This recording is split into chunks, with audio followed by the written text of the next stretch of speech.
Welcome back, Gems, to another wonderful episode of the Grateful Gem Podcast. I'm your host, Jasmine Shannelle, and today's topic is going to be about relationships. Stick around because gems are definitely about to be dropped, so get ready.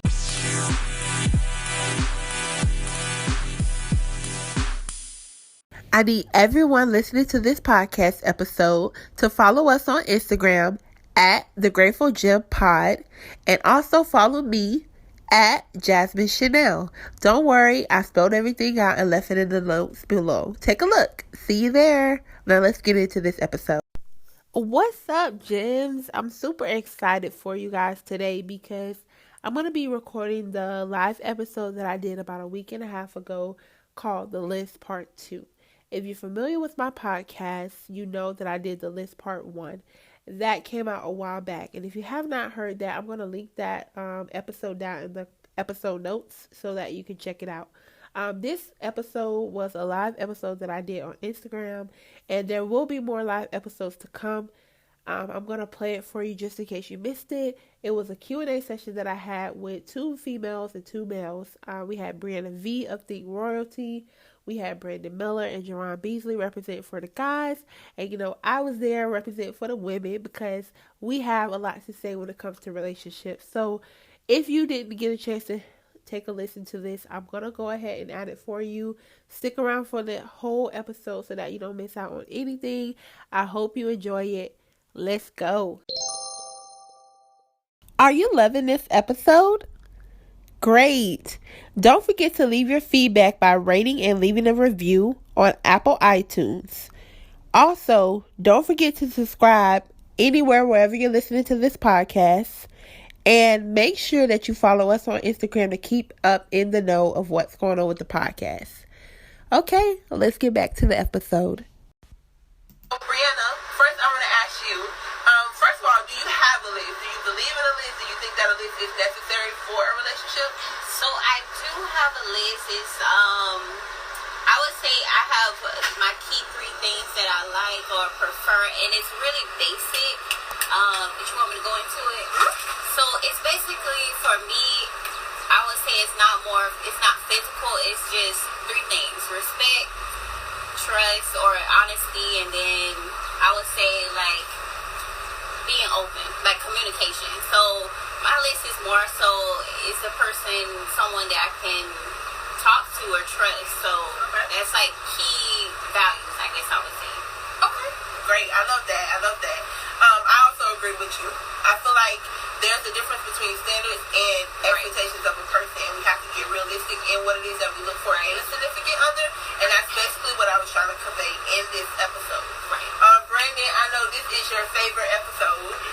So tell me a little bit how you feel about this episode, and first of all, do you have a list? Do you think that a list is essential for the relationship? I do believe a list is essential for a relationship because I believe that you must have a standard. The old folks used to say, if you don't stand for something, you'll fall for anything. Right. And I think that you need to have genuine standards and realize that, even though a lot of people like to say that physical is not necessary, I think it is because attraction is primary. You want to be attracted to the person that you are dating and build upon not just attraction, but also characteristics. So for me, the thing I would need is partnership. I would need honesty, partnership, and communication in my list. Okay, I like that perspective. I like that. We'll get more into it on you because I know this is your favorite episode, so you have a lot to say. Ron, tell me how you feel. Do you think that it's essential for someone to have a list in their relationship, and do you have a list for the person that you date? Well, for me, I do have a list, but like you said in the beginning, that a list is not always important. For me, a list includes just somebody that I can trust, somebody that I actually see myself growing with, not just staying at a steady level with, and also somebody that just, make me just happy all the time. Okay, I think that these are great perspectives on a list.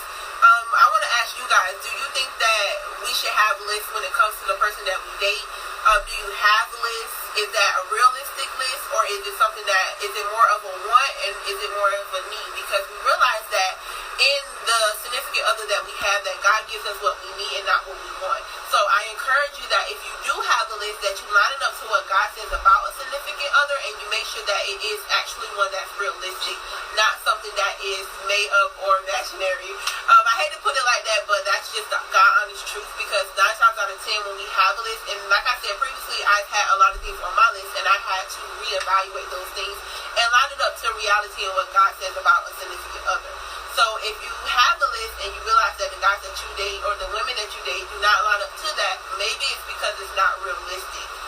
So I want to get into a few questions that I've had. And again, if you have questions regarding a relationship or anything that you would like to discuss, some things that you have going on in your relationship, please don't hesitate to drop them down below, because we will answer those. The first question I want to ask is, when it comes to dating, Brianna, how long is too long to be dating or trying to get someone, not dating, because dating and getting to know someone is two different phases. So how long is too long to be getting to know someone? I feel like I would say probably a year or so. You should be knowing whether you want to be committed or exclusive. I would even give it 18 months.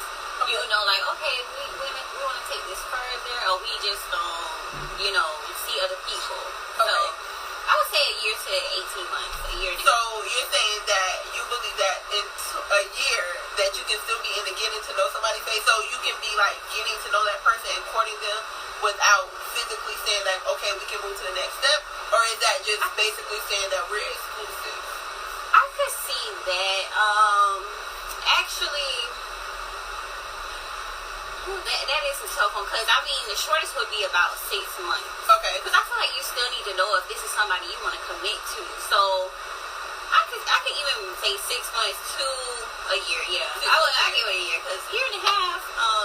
What we doing? Right. What we doing? I think that's a good perspective. I also agree. I believe that maybe like 3 to 6 months, you should know whether you're ready to date somebody or not. Because in that time frame, you've gotten to know this person, you've gotten to know what they like, and it's like, okay, well, we going out, we hanging out, what we doing? Right. So I definitely agree with you there. Ron, please tell me how you feel. What is too long to be dating somebody, or not dating, but getting to know someone? Well, I say from the beginning, from me from the beginning, I know for a fact if I want to be with that person long term or not necessarily. Yeah, okay. So it doesn't, for me, it might not take almost the 6 months or the year or so, because I know for a fact, okay, I do see myself being with this person from the beginning. So, like I say, mine, it all depends, because it can go from 3, 6 months, maybe a year, but it all depends. So. Okay, so it just depends on the person, basically. Exactly. It basically depends on what that person puts out, determines on how you gonna play it. Personality, all that, exactly. Okay, Mr. Miller, let's hear what you have to say. How long is too long to be courting or getting to know someone? I want to say anywhere longer than 2 months is ridiculous. I think between the initial conversation up until 2 months, there should be effort of you seeing this person, that person seeing you, that you should be intentional. Okay. And say, okay, man, do I see myself growing with this person? Do I see myself growing in conversation with this person? Okay. Does this person seem like a person that wants to have goals? I mean, I feel like it doesn't take 6 or 7 months to see that. Oh, exactly, huh? Okay. So let me ask you this. So you said between 1 and 2 months, that makes you feel like, okay, I know this person enough to say we can start being exclusive, or is that 2 months telling you like, okay, this is someone that I want to now potentially date? What is that 2 months telling you? That 2 months is telling me whether or not we can be exclusive. Okay. I agree with that to a certain extent. I agree with that, because you have so many different, like you said, it depends on what that person is willing to put out. So if I feel like you feeding me fluff, there's no way that I can move forward securely knowing that, okay, I can trust you enough to say we're exclusive now, because I feel like I'm still trying to get to know you, because you're kind of holding back. And it could be because of a lot of reasons that a person may hold back. So let me ask you, Brenda, in that situation, how would you handle that then? So if you have 2 months, you're getting to know someone, but you feel like, okay, they're not really putting all into it, then what do? Do you just continue to get to know that person, or do you just move on to the next person? Well, I'm not one for wasting time, so I believe when you get to the 2-month period, I think that you really need to have a serious conversation. And I don't think it should be the what are we. Okay. Because from a male perspective, I think it needs to be this is what I'm looking for. Okay, Can you meet me where I'm at? Yeah. Okay. What I was looking for was more of when would you know that this is the person I'm gonna marry. Like that type of thing. So I'm like, it's gonna take a little longer. I'm thinking like 6 months. You might be. I would deal with that perspective in the dating process. So Yeah. whether is this person someone I can see myself marrying? So you would know in a couple 3 to 6, like 3 months ish. We talk about marriage now. I think once we get to the exclusive part, then we can figure out marriage. Okay, so we just going with the flow. But basically, that 2 months gives you the yes or no to move forward in an exclusive relationship. right. Okay, definitely. I definitely see how it all comes together at the end of the day. We all have our own views, but I think it definitely makes sense. Brandon, yours was interesting. 2 months, I just cannot. Okay, I'm just going to put it out there. 2 months is not enough time because I need to know a lot of stuff about you, and I can't figure that out in 2 months. But let's be clear. I mean, what is the dating process? I believe that's the period where we Yes, that's what I was articulating gonna say. data. Should be like So steps. Right, but how That's can what you I'm saying. Like say the 2 finance, months? like you were saying, like that stage that you're in, because you were saying like, okay, marriage, we're not there yet, but Right. dating, Right. we're getting to know each other. That's what you're saying. right, and let's also be clear because I feel like a lot of people misconstrue the Yeah. dating process. Yes. And they assume that dating is marriage. Yeah. Right. If we're dating and you're not meeting up to Yeah. the standard that we initially agreed upon when we became exclusive, Come on, Right. God. then we just need to go ahead and just go ahead and do what we do. Oh, what we doing? So we're separating these. Oh, okay. Separating these. Right. So I think that's. Hang on about this. Oh, I'm sorry. I just think that's something that we need to address along the way within the dating process. Okay. So another question, Ron, I heard you say about that you know when you're ready to date somebody now. So from us women, our perspective is we know when a man wants to pursue you, when they want to marry you, when they want to date you. So with that time frame that you guys put out, can you say that you definitely know when you want to, like, how long is too long to be dating somebody before you decide if you want to marry them or not? Because you said that, you guys, y'all know. So you know when someone can be potentially your wife. So how long is too long for that? Brandon, let's start with you. Well, I think that you can't really put a time limit on that, but I wouldn't go over a year. For me personally, I wouldn't go over a year because my thing is if we're dating intentionally, I should be able to see you when you're mad. I should be able to see how you handle stress. I should be able to see how you interact with your family. Okay. So if I'm seeing all of those things, I don't think it necessarily takes more than a year to say, okay, we should start planning a marriage. But if I'm looking at the warnings and I'm saying that you don't know how to handle stress, you don't know how to pay bills, you're not responsible with finances, you can't be a great partner, then I think that, a year suffice to give us those feedbacks that we need to make that decision, basically. Okay. Ryan, how you feel? Same thing. He's basically saying about a year. About a year. About a year. Okay. So Brandon, I heard you. Oh, well, Bree, how you feel about that? So, with what they said, Dating to marriage. Dating to marriage, for me, up to 3 years. Just because, I don't know, age-wise, it depends. Like, I feel like after 25, you got a good 3 years. I don't know. But I wish everybody was saying 1 year. I mean, 1 year is like, we get to know, like you say, if we're being intentional, I'm going to know the good, the bad, the ugly. But some people, I don't know. So, me personally, I feel like, I agree with y'all. I think there's no time frame for how long you can date somebody to know when you're ready for marriage.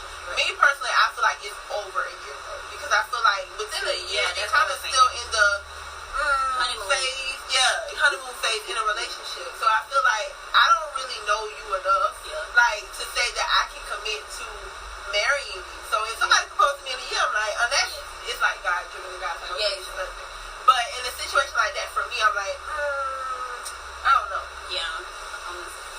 Brandon, what's going on? You looking like you don't agree. Well, I'm just listening intently because I want to make sure that I hear you correctly. Oh, okay. Well, did you hear me? I did. Okay, great. So next question. Bree, tell me, how do you feel about finances? So do you think that finances should matter in a relationship? So basically, if you have a person that can't, like Brandon said, budget, can't financially get stable, is that a red flag, or do you feel like that's something that that person can learn over time? Alright, so I'm going to take it personal. So, boo, if you watch this replay, I love you, but I'm gonna call it out. So finances is so important. I feel like that's one of the things that you have to be equal in. One person, well, I don't feel like everybody is good with money management, but I think it's something you have to be open to talk about and willing to learn. So I do believe it is something that you can learn. Something that your partner can learn. It's not the end all be all, because some people's background, they just weren't raised that way. They don't know about how to manage money because they come from families where it wasn't taught. So I wouldn't say it's a red flag, but they have to be open to learn and open to share with you, if you're committed and you're moving forward. But I wouldn't call it a red flag, but it's definitely something that I feel like they can't change. Okay. I definitely agree with you. I'm kind of 50-50. I feel like it is important and it is something that you can learn because you can break a bad habit. But with me, it's more so am I willing to help you with that? Right. Ron, how do you feel about that? Do you think that finances if a person that you're dating doesn't have financial stability or doesn't have the mindset to get financial stability, is that a red flag, or do you feel like that's something that you can change? I believe from the jump, first of all, it's a red flag. I'm not finna be dating nobody that don't work. I'm just not. It's just, that's crazy. Like, but I'm thinking more so of like, they shopping a lot. Like, they don't know how to budget. Exactly. Like I said. But if you don't work, but like I say, some people just like, if they got the mindset that if like, how I'm trying to put it, like some people got the mindset that, okay, this person got money, so for example, I don't have to do what I'm trying to say, I don't have to provide, I don't have to come to the table with nothing, because this person already have money. So I'm just like, like we gotta come equal all together, because if we're not equal, then this is not gonna be nothing. Because one person gonna be it's not carrying the other person, it's not you can't be unbalanced. Exactly. So that's why I say, that's a red flag from the start. I just can't do it. Like, we gotta be equal. If I got a car, you gotta have a car. If I got an apartment, you gotta have an apartment. Just like that. Oh, so this your list? It's my list. My list. That's right. I just can't. That's right. So, Brandon, tell me how you feel. So, do you feel that finances is something that is a red flag, or do you feel like this is something that could potentially change over time? I think that finances are, I want to say important. I think finances are important, first and foremost. Okay. However, I don't think finances should be the deciding factor about whether or not I choose to talk to you.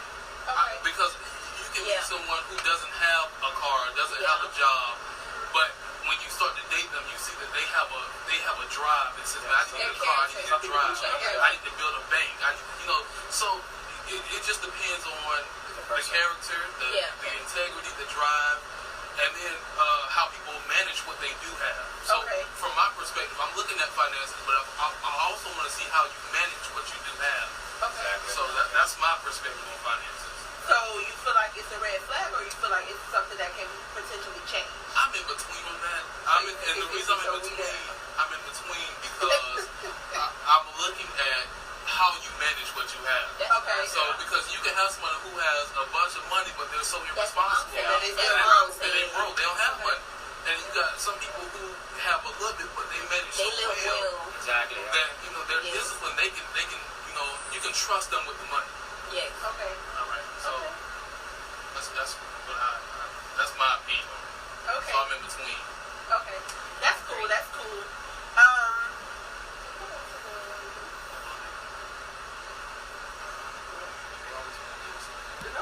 Got a few comments, Jazz. You want me to look at them? Yes, please.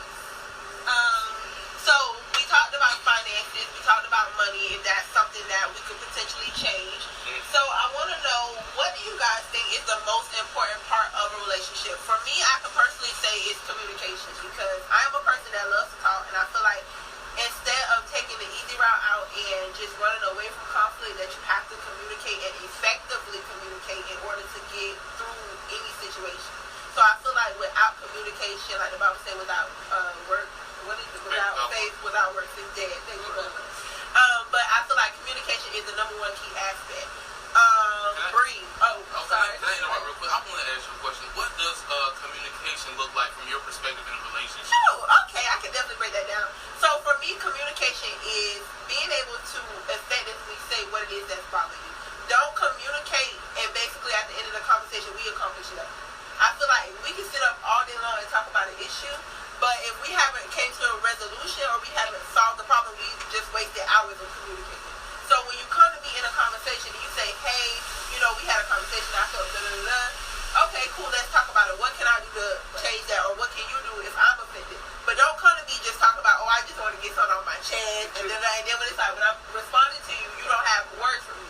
So it's like, okay, you confronted me, and I'm ready to talk about it, but now you don't have nothing to say. And then it's like, we talk about the same thing for years or days, and it's like, how is that going to work?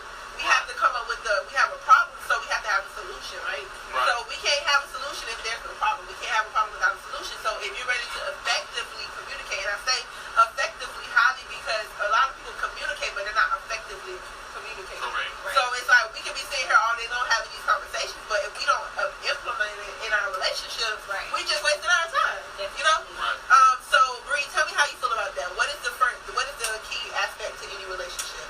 I agree 100% that it's communication. I feel that is why a lot of relationships don't work out. Just because a lot of people aren't willing to communicate how they feel or open up or don't know how to do it effectively. So I definitely think communication is number one in a relationship. Okay. Ron, how you feel? Number one, I would say trust. Trust. Okay. Because I feel like before we get to communication, it has to be trust. Okay. But if I don't trust you, I can't be with you. I can't be with you if I can't trust you. So it's like trust should be the number one factor, I believe. Okay.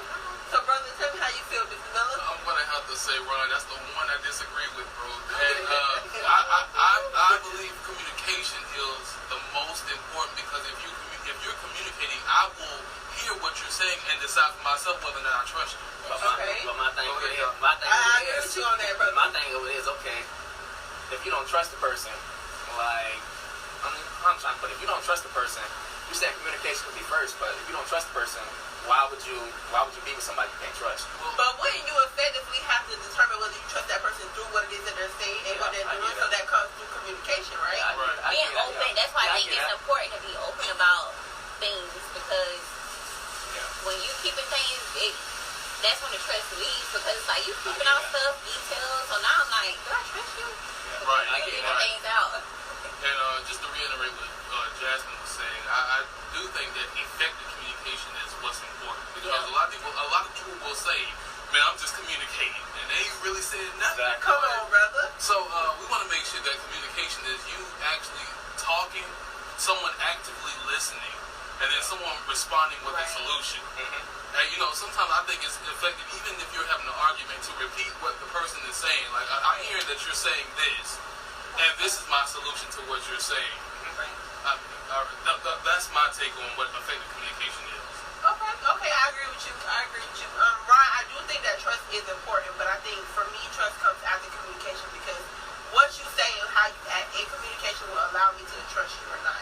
So, but I definitely agree with you. Speaking of trust and communication, let's talk about insecurity. So, how do you guys handle insecurities in a relationship? Me personally, I feel like we all have insecurities somewhere. So it depends on how that person is willing to effectively communicate about it. Because you have people that have insecurities and swear that they don't. So how do you deal with a person that's fairly insecure in a relationship? Is that like a deal breaker for you? For me, I feel like, I don't know. It just depends on the situation. Because you have people that want to get through that.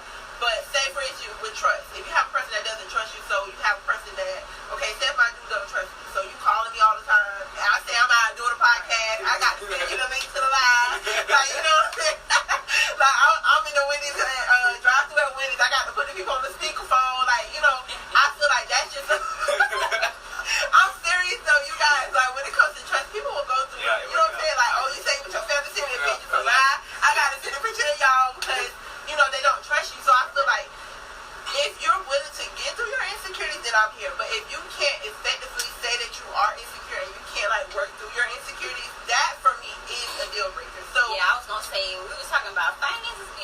misled insecurities if you can't deal with it. I know insecure men that don't know he's insecure. I deal with it. That's a red flag. What you feel, Mr. Noah? I just want to go ahead and give the narrative from a male perspective. There are a lot of insecure women who don't know that they're insecure. All right. I'm not saying that there's not. I'm just saying. That's just to make sure I clarify that. I just want to make sure the people know. We're not being biased. Like she said, everybody have them. Right. Yeah. But you choose whether you know it or not. Especially when you're in that honeymoon stage, you like, what you doing? Right. And I think that's good that you brought it up because a lot of times in the beginning of knowing somebody, you see that kind of stuff, but you kind of brush it off like, oh, they're just playing or he's just joking. And then when y'all get serious, it's like, wait a minute now. I'm not going to keep sending you these pictures. Tell you what, man. But go ahead. I'm sorry. Go ahead. I think that this is where communication and trust is very important because when we talk about these insecurities, everybody has them. But if you have a relationship that's conducive to talk about these insecurities, then we can deal with them. But oftentimes we have people who come and they are oblivious to their own insecurities. That they come and they have this makeup like, man, everything's perfect with me, so it's not comfortable for you to have an insecurity. Right. And the problem is not with the person who has an insecurity; it's the problem with the person who pretends not to have one. Right. Yeah. So when we talk about insecurities, I just think that we need to work through them with communication, and then we gotta have trust because a person needs to be able to trust you with their weaknesses. Right. Okay. I definitely agree with you on that. I definitely agree. Ron, how you feeling? Like I said, insecurities, it's kind of hard to control them sometimes, but like I said, it all depends on who the person is. Because some people are willing to change their insecurities, so it just all depends on how the person is. Okay, I definitely agree with you on that. From talking from a perspective of trust issues and things like that and insecurities, I know a lot of times when we don't get that quality time with our significant other, it can bring insecurities. It can cause trust issues. So how important is spending time with your significant other? I know we all have different love language. We all communicate love in different ways. For me, it's communication and spending quality time. I like spending time with you. I don't care how long it is. As long as I see you like every day, that's cool. So how important is spending time? Brandon, how do you feel about that? I think that is very important. That is very important. Me, I love my wife. Okay. I really do. And I love spending time with her. I love driving her crazy. So I think that spending time is very important. It is. It's very essential to a relationship. I agree with you there, brother. Ron? Well, I believe spending time should be like, I agree with you, everyday thing. But like I said, I don't want to be all the time. I don't want to be lovey-dovey all the time. So you don't like being I don't got to be lovey-dovey all the time. It's just have to see them. As long as we see each other and hang out and just have fun with each other. Okay, Bree, how you feel about it? I definitely think it's important. However, I'm kind of like Ron. I don't want to be 24/7 because I'm a little introverted and I grew up as the only child for a certain period of time. So for me, when I'm always around somebody, I kind of get a little bit, not smothered, but I like my space. But I do think it's important as well. So it's balanced more so for me.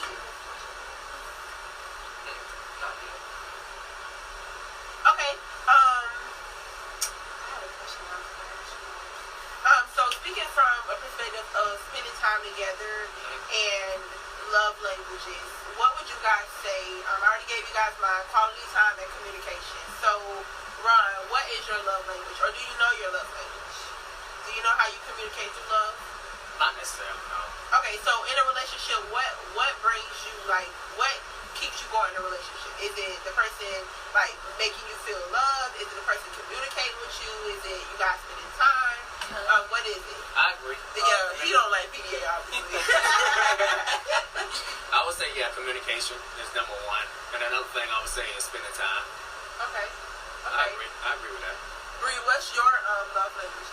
So I feel like everybody needs a little bit of all love languages, and I also think they change as you grow or in different seasons of your life, because at one point I was a person that needed quality time, but now I actually enjoy words of affirmation, but that's my current one now, words of affirmation. But quality time is still second. Okay. I definitely think that's awesome. Knowing your partner's love language is important, in my opinion. Do y'all agree? Do y'all think that is something that should be essential in a relationship? I do. it saved my relationship. It made my relationship a lot better because when you don't have that same love language and you do certain things, like for example, my boyfriend, his love language is touch. I'm not a big toucher, so when I would react certain ways because I'm like, hey, you know, like I'm like not at this time. Then I had to start getting into it. Like, okay, I'm just gonna, you know, do like this. Like, it's something so simple that it's like, oh, he feel more connected with me, but knowing that and making him feel love, you know, that's different. You know. So that's good. We all can agree that love language is important. I want to switch it up a little bit and get kind of risky. So let's talk real. We all adults. So let's talk about sex. So so how important is it for you to be intimate with your partner? Is that something that is like a deal breaker? Is it important? For me, I would say it's not a deal breaker. It's not important because it's just there for me. Right. I feel like that's something that I don't have to have. Right. Brianna, give me your aspect on that. How do you feel about sex? I think it's definitely something that's enjoyable, but like Jasmine said, it's not like at the forefront of my mind all the time. I can go without, like you said. Yeah, I think for me, I'm more intellectual. Oh, y'all don't agree? Okay, we'll give y'all. I feel like you gotta like stimulate me with my mind. Yeah. So it's like, yeah, sex is alright, but you gotta sexually appease me in my mind. Then like, it leads to feel other my mind stuff. first, and then it's like, okay, cool. Right. So I know I see some kind of body language over here that you guys didn't agree, which we knew you wouldn't. So go ahead, Brandon. Tell us how you feel about the sex of your relationship. First and foremost, I want to say this. I believe that sex is essential. I believe sex is essential. One more time. Sex is essential. Okay.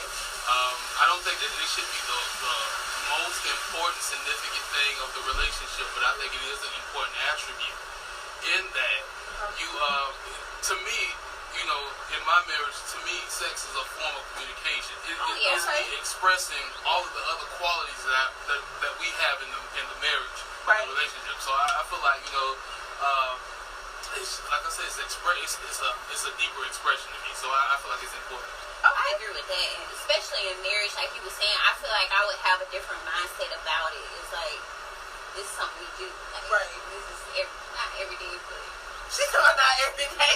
for them. I mean, like,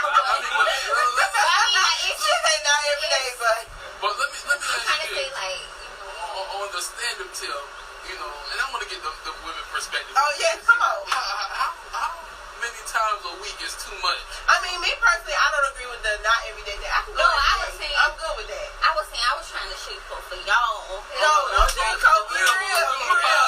Exactly. We talk about But yeah, when I'm married, ain't no, Right. no, not.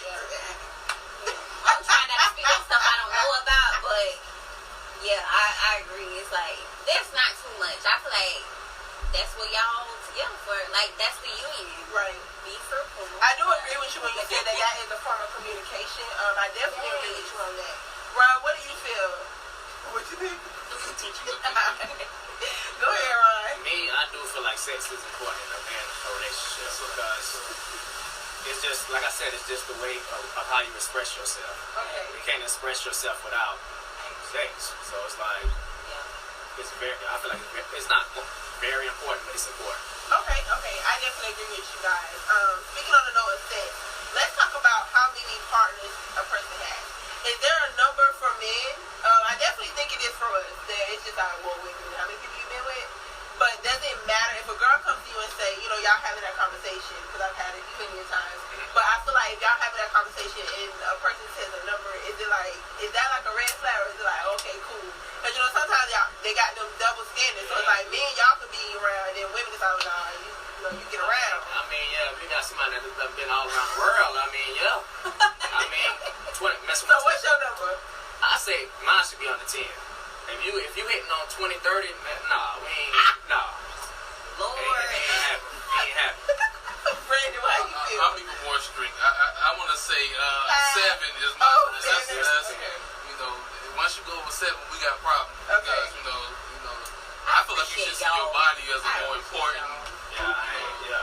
See your body is important, not just slinging it around. I feel like 1 is like it for me. Like you can, but I know that that's not realistic. So I feel like me, like 5. Like, you can't come to me talking about you been with, like, everybody you know, and then everywhere you go out, it's like, You saying been for with her? guys? You saying for guys? Yeah. No, I'm saying for, like, if I'm talking to you, it's like, okay, well, how many people you been with? I mean, up You there, want like, me to say 7 is okay, but my number, like, come on, 5. All right, so let me ask you this. I feel like with guys, it's so My thing different. is dudes can lie though. Dudes can say they don't Females been can with. lie too, though. Dudes can- Yeah, you're right though. So it's just like you. What's going on? It just depends on who you messing with. Cause like I say, you find somebody with good personality that I've been with like 20, 30 people. So that's what I'm saying. Is that is this kind of like it depends on the person type thing, or is it you been with some people? Nah, you ain't a good person until you say that. It just depends. It just depends. I don't even ask. I don't know. No ass. I think guys. Cause like I said, it can be a guys' lie. number to compare to girls' number, I'm like, So you just don't want to be set up for the failure. I know that guys have had multiplied like 10 times 3 to 10, and that's how many people they done. So you saying that it's definitely a double standard when it comes to female? Yes. But I agree with what they said with the girls. I feel like, what am I being? No, go ahead. Because I feel like I agree with what they said in regards to women, and I may have that double standard too. But if I had a son, I would tell him, low body count, but Oh, yeah. You're working my it rings. is what it is. Ron, you was gonna say something. What you gonna say? I was gonna say, lost my train of thought. Well, I'll go ahead and fill in for you. Oh, go ahead, brother. I think sometimes I don't think we necessarily need to look at the numbers. Yeah, as that's what I was gonna say. qualifying. Yeah. Because Yeah. when you have when we're approaching this thing, like if we were in high school approaching this would be that's what I'm a saying. serious That's what I'm conversation. saying. Okay. But Like a young a lot of people made a lot of mistakes when they were young adults. Yeah. That's true. That's true. what I wasn't one of them, but a lot of people made mistakes. And I think that with a mature mindset, we need to look at where the person is now Okay, right. and what have they been doing currently. Exactly. Right. Okay. Now, you meet somebody who said, look, in the last 2 years, I've been slinging it down.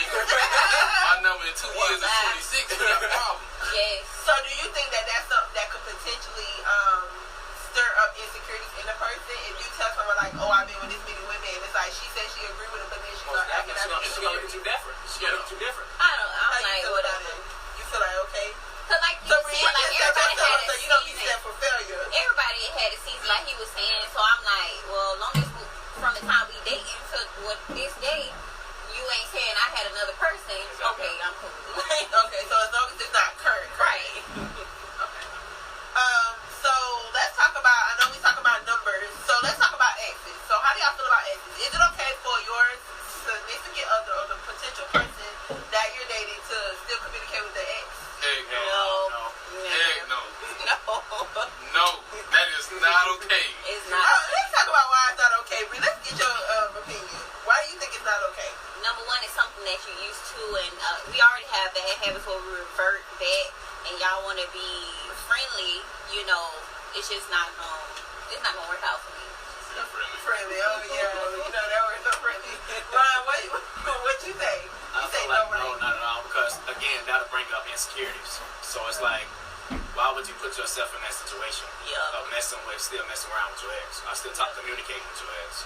Right. It's not even. Yeah. It's a no. It's a hard no. The reason why is because I feel like when people get in a relationship, they're already bringing baggage. Yes, that's what I'm saying. You're bringing your traditions, your background, your religion. You're bringing so much stuff into the relationship. The last thing you need to add to that is the problematic baggage of your exes. Right. So if you still got communications with them, you don't need to be looking to get with somebody else. Right. To deal with that. So I do got a question though I want to bring up. So, question: can you still be friends with your exes though? That's what I'm Can a saying. person still be all right? I didn't know that's what you meant. But yeah, No, can a person I still don't be friends want with that. their exes? Being friends that's a door Yeah. that you don't need. Yeah. Okay. I mean, I think that's a good perspective. Oh, keep it real, brother. Be real. I want you to be real. On the line of, I know we talked about baggage. You said that when we get into a relationship, there's a lot of things that could potentially be considered baggage. So let's talk a little bit about that. So what do you think is baggage in a relationship? Like, so if you're dating someone and you're getting to know them, and they talk about a lot of things, what would you consider to be extra baggage? I would consider baggage to be any disposition. It could be cultural backgrounds. If you, it It could be past, like trust issues. Trust issues could be a baggage. Let's see. What other things? Insecurity could be a baggage. Okay. So are you willing to deal with baggage? Do you feel like that's something you can drop off from somebody? I think I can deal with it to a certain degree. I can deal with it when I'm dealing with it. First of all, an adult who will admit, look, I got baggage. You know, I'm suffering, I'm hurt. You know, I'm still dealing with some past stuff. And if you're honest, we can deal with that. But if not, we can't deal with it because you got a lot of people who love being hurt. They love saying Tony Braxton's. Oh, wait a minute now. Heartbreak. Wait a minute now. You know, hurt songs, selling pain. They love stuff like that because it gives them something to talk about. But when we really talk about relationship building, I think that baggage, I can deal with it, but to a certain degree. Okay, how you feel, Ron? Same thing, basically what Brandon said. I agree with it, though. That's right. You trying to plug this in laptop. So you agree that Deal with it at a certain stage. Okay. So would you guys consider having kids baggage? No, I consider still in relationship with these baby mothers and baby fathers. It's baggage. That's Okay. baggage right there. Because kids are a blessing. So we got to learn how to distinguish the difference between the two. Okay, so let's go into having a relationship with the baby mom and baby father. But I feel like that's something that you can't. How do you know if that person is not like involved with them? What determines that? What you mean by that? Like when he say being involved with your baby mom and your baby daddy. So how do you? These days you wouldn't even ever know, because like I said, you got some girls out here playing real good on you. Right, from experience. So it's like, I ain't even I'd rather find somebody without no kids out here than mess with somebody that got a child. Well, I think it's just it's too much. Right, talking from experience. That is too much. I think that the initial elements that we was talking about in a relationship bears weight. That communication and trust needs to be present. I think in a relationship it's imperative that we both provide security. And if you're honest and say, look, man, I have connections with my, because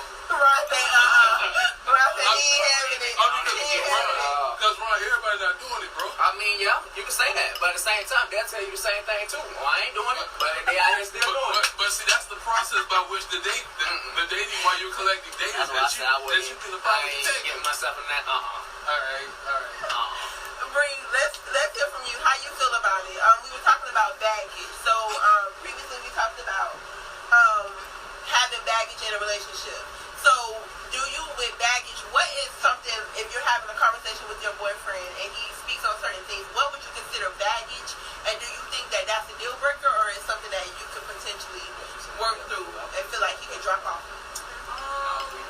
What I would consider baggage is mostly, I think it's trust, honestly. Like, if you can't trust me because something that happened in the past, then that's what I consider baggage. But I think people can work through it. So you feel like being in a situation where that person won't let go? Yes. Okay. So like an emotional hold? Yeah, emotional. Yeah. Okay. Like the emotional baggage. That's more, other than that, okay. How do you feel about guys that have kids? Because you don't have any kids. So have you dated a person that has kids? And what do you feel about a person that has kids that you don't have kids? Do you feel like that's baggage, or do you feel like that's something that you can potentially take on? So when I was younger, all my exes had kids. This is my boyfriend now is the first guy that I had that did not have a kid. Okay. And from that perspective, now that I've experienced him, I couldn't go back, because it's like now I want that experience of us both sharing our first. And I also feel like that baby mom in the background is always so present. She is always present. Always there. Okay, we talked about that too, because Brandon said he made a comment where he said that if you're still involved with your baby daddy and baby mama, that's an issue. And I was asking him, how do you decipher whether that person is just co-parenting or if they're actually still involved. And Ron said you can never know. That's especially when you get past the first kid, it's already hard with one, but when they have multiple, but you talking about this? But I feel like it's a rare breed if somebody is mature enough to say, hey, I want to really move forward to something better for me, and I'm gonna put standards in place or precautions so you're not backsliding. It's like, okay, that's done. Hey, I'm gonna drop the kid off at my mama's house and then she could pick it up, like that type of thing. Like put in barriers, like real deal, not just saying it but actually doing it. Okay, I think that's a good perspective. I definitely agree with you on that. I have dated people that have to have kids, and I agree with Ron. I feel like at this point in my life, I don't have kids, so I just don't want to deal with that baggage unless I'm able to 100% decipher that you're not. And how do you really know that? Yeah, So I definitely agree with you. On the topic of family and baby mama, baby daddy drama, what do you guys feel like is a good time to introduce your significant other or the person that you're dating to your family? What would that look like? So if a guy said, oh, Bree, we've been talking for 3 months, let me go and introduce you to my mama, do you think that that's okay? Yeah, I think 3 months is okay. So what is your time frame? What, like for you to tell someone like, oh, baby, I want you to meet my family, what time frame does that look like for you? I would say 3 to 6 months. Yeah. Okay.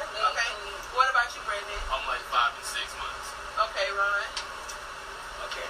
Repeat the question one more time. So what is the time frame that you have for the person that you're dating to meet your mom, meet your family? What is that? How long will it take? It just depends on the person. Like I said, it all depends on the person, and also because I don't know, it's like I don't want to put no timetable on it. Because it's like, So you have to be led to it. exactly, yeah. Like I don't want to put no timetable to that one. I wouldn't put no timetable to that one. Okay. I definitely agree with you on that because I feel like you can be dating somebody for a long time and then you introduce them to your family, like, they get good with your family, and then it's like, oh, now I'm dating a new and then 3 months later I'm introducing you. So I definitely agree with that. I don't want to introduce you until I'm led to that. Exactly. I was gonna say married till we get married. See, that's what was confusing me in the beginning because that's we were talking about like, what we were saying, like when you want to make it like exclusive. So after you make it exclusive, you think like that's when maybe they can meet. Well, I think it's important that once you make it exclusive, that you do start to bring that person to meet your family, so they can see how you interact with your family, but they can also get to interact with your family too. Yeah. Like you don't want people showing up at the wedding like, who's this guy? Yes. I mean, before You don't want people to not do that. before the marriage. That's how I feel. Because, okay, I'm thinking like they're going to show us to the wedding and like, oh, we didn't even know he was dating. Right. I just know why last before. Right. When you went last, oh, girl, that's it. Right. Yeah, I definitely agree. Okay, I definitely agree with that. Speaking on the lines of family, let's talk about what place do you feel like family should hold. So, how do you deal with family members that don't know their role in your life and in your relationship? What you mean by that? So, say, for me, say with guys like in their mamas. Y'all mama can be, a headache. Your mama can be a headache. So, how do you deal with that? Do you think that your family or your mom should have 100% say so in what it is that you do? And I know a lot of people say like, oh, my mama don't dictate it, but it's like if you're continuously bringing to me what your family and your people are saying to me, why does that matter? So how would you feel if the person that you date always calls you with something that your mama said or your family? Like, how do you feel like there's a line and they shouldn't cross it? And if they do cross it, how do you deal? You want me to come back? Yeah, come back. Go ahead, Brandon. I'm ready for it. I think that when you are in a relationship with someone, I believe that prioritizing is very important. I don't think that your family should be able to dictate what it is, what direction your relationship takes. I just think that's the mindset of someone who is not secure or strong enough or mature enough to be in an exclusive relationship. So I would say that if a family member does get out of line, I believe it is the responsibility of the person who is kin to these people to check them. Like, You gotta make your own decisions, right. You can't just go by what your family saying. Right. No. we're not taking that. We're not taking no family members being out of control. That's beyond me. Okay, Bree, how you feel about that? What you think about family and these mamas? So yeah, I'm definitely used to mama's boys, and I don't know. I have a thin line because at the same time I respect that. Hey, we dating. Right. Like I'm not gonna be like, well, you need to pay attention to me, but in a marriage, I definitely feel like it should be, they should have their place in the relationship. I have respect for your relationship. That's a better way. Right. Okay, so how do you deal with family members that cross that line? So, like I said, I respect that we are, like, me being in a dating relationship, unmarried, that your family is your family. And then I think it goes back to communication, where if I'm uncomfortable about something or something happened that made me feel like I was less important, then I would just communicate that. But I can't really hold a standard because I'm not your wife yet. So Okay, y'all agree with that, or how you feel, Brandon? I agree. I agree that once you put the ring on the finger and you say I do, the fam needs to know exactly where they are placed. Okay. And that is not in the marriage. yeah, I It's agree. not in my Engagement, business. so. It's not in any business. You can come for the cookouts. Y'all invited Come today. to the cookout. Oh, yeah, you can come for the cookout. But as far as the marriage, that's not your business. Respect us and wave when you see us. That's all I'm asking. Right. Okay, so let's talk on a different subject. Let's talk about the dating stage. So when you guys are dating females and you're getting to know them and taking them out, and us as females, we're getting taken out, who should pay for the dates? Equal. It should be Is it equal. equal? Yeah, I think 50-50. Yeah. Okay. Well, I think that I should at least, like, if I'm a woman I'm dating, I should at least offer, like, we sit down, to be awkward, like, Right, like, you I gonna got get y'all my hair, shoving it down back and whatever. forth. I can get my Well, from a guy's perspective, I think that it's important that we initiate first. Now, that's another thing. So for the first date, I don't mind slapping my card. I slap it on the first, but the second, you better be trying to offer something. You better be like, look, man, do you want me to pay for this one? Because you paid for the last one. That's showing me that you. that's gonna come up. Now, after we have a few more days, like y'all said, around that 3 months since we was talking about that, okay, he was nice. I want to take him out. Like, I want to do something Right. with him. I just want reciprocity. I don't want nobody to treat me like free lunch. Yeah. What you don't want about the tree? Free lunch. They got you saved on the phone like free lunch. Oh, I'm hungry. Let me call him up because I know he gonna come through with the food. Because you know we do it. You know we do That's it. what y'all do. If you I'm want just to be gonna call it up. exclusive, like, I would be more open to doing that, but who's just Yeah, I definitely agree with the 50-50. I feel like it should be half-half. I definitely agree with you there. So let's talk about how can I word this? So let's talk about like initiation of getting to know somebody. So guys, how do you feel about a woman that's passively trying to get to date y'all? Like, how do you feel about that? Do you feel like a woman that come on you is too strong? Like, they need a man down? Or how do y'all feel about it? Like, if somebody, like, pop me on the DMs, like, oh, brother, you looking good. I want to take you out and show you on the town. You know what I'm saying? Because, you got females that do it. You got females that be, like, doing it. So, how do y'all feel about that? I don't mind you stating how you feel, but when you start to go over barriers and start proposing in the DM and telling me you're gonna take me out, that's a red flag. Like, man down. Bro, how you feel about that? I agree. Yeah, it should be like a limit because you shouldn't come out too strong. He too much. Not too strong. Right, So, y'all don't mind them coming to y'all. It Yeah, just it can't just be too aggressive. don't Right. come too strong. So what would be something that somebody, so if somebody popped in your DM, what would be something that lets you know that they're into you without them being too aggressive?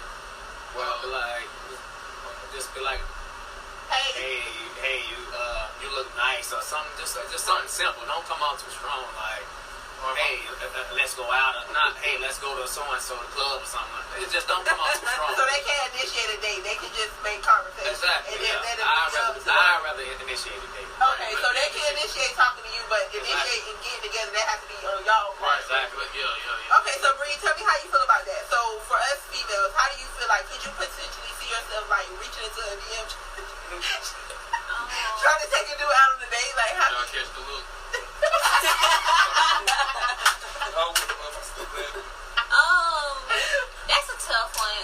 definitely am not afraid to say I wouldn't be afraid to say I'm interested.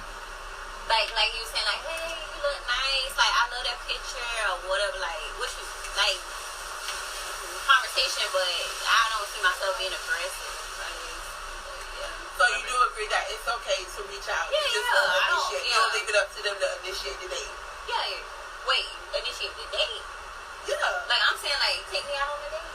Like, okay, so say if you hopped in a guy's DM, right, and you're trying to let them know, like, oh, I'm into you. So when you hop in the DM, what's your motive? Like, are you going to be initiating, like, oh, we should hang out sometime, or, you know, we should link up, or are you going to leave that to the guy? Yeah, most of the time, I would leave it to. First of all, hopping into the DM is just beyond me. Yeah, that's rare. I need you to slide in or tiptoe in. Don't come in too loud. Yeah. I can't. What was it? Don't come in too loud. I can't come in too loud. I don't want to feel like She thought I can't come in too loud. I can't see that. I'm proud of you for that, though. Just tiptoe in. All right.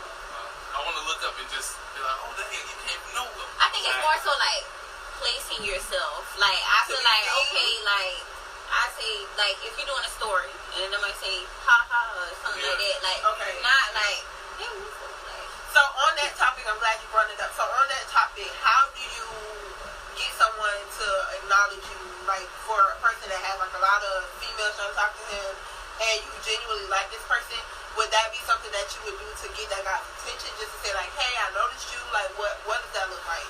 Yeah, I probably would shy away just because, I don't know. I feel like you do your thing.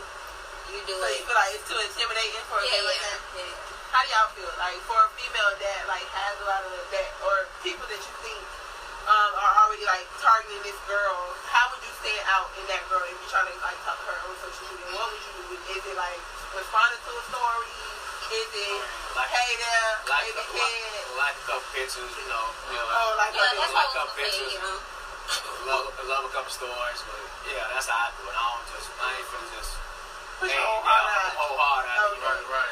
I'm looking at content as well. Like, you know, if I'm looking at your content and you just, you know, very promiscuous with the content, you know, got everything on the ground, I'm not gonna really, you know, waste my time. But if you're conservative, you know, you ain't out there like that, I will simply, you know, hop in the DM and say what's up, you know, like a couple of pictures, you know. Anybody still on the line? Okay. Yeah, I definitely agree with that. I mean, if I hop into my DM, it's not gonna be like aggressive, and I'm probably gonna like unsend the message. Yes, that's all I was like. I don't see myself doing that. Yeah. I'm traditional, so I feel like it's the man's job to pursue you. And I feel like, not saying anything about women that do that, because that could be potentially the person for you, but me personally, I feel like you gotta come find me. I'm not coming looking for you, because at the end of the day, no. I agree. Let's talk about looks. So we talking about the list, we talking about standards. So let's talk about the standards of how a person looks. So can you potentially date somebody for who they are and get to know them and like their looks? Because or can you date someone by their looks and their potential? I would say equal. It all depends. Like I say, because I don't want to just put looks as a number one factor. But at the same time, you got to be looking. It's like you got to be presentable. Exactly. You got to have them. You got to have looks. Got to come. Looks got to come. Looks got to. Okay, how you feel, Bree? I agree. I'm more personality, so look. Alrighty, you guys. So that was the whole live. Regrettably, the second part that we did, we got really into detail with a lot of stuff. But it got cut off. So this is all I have for you guys. But definitely going to be doing more live videos. So definitely stay tuned. I hope you enjoyed it. It was a little lengthy, but I had a great time. And I'm sitting here listening to it while I'm recording it. And I'm just laughing because these were some great topics and great questions, and a lot of people were engaged. And I just, again, want to say thank you for everybody who participated. So, yeah, I just want to say thank you. I will see you on the next episode, and you guys have a wonderful week. Thank you. Keep shining as the gems you are. Bye.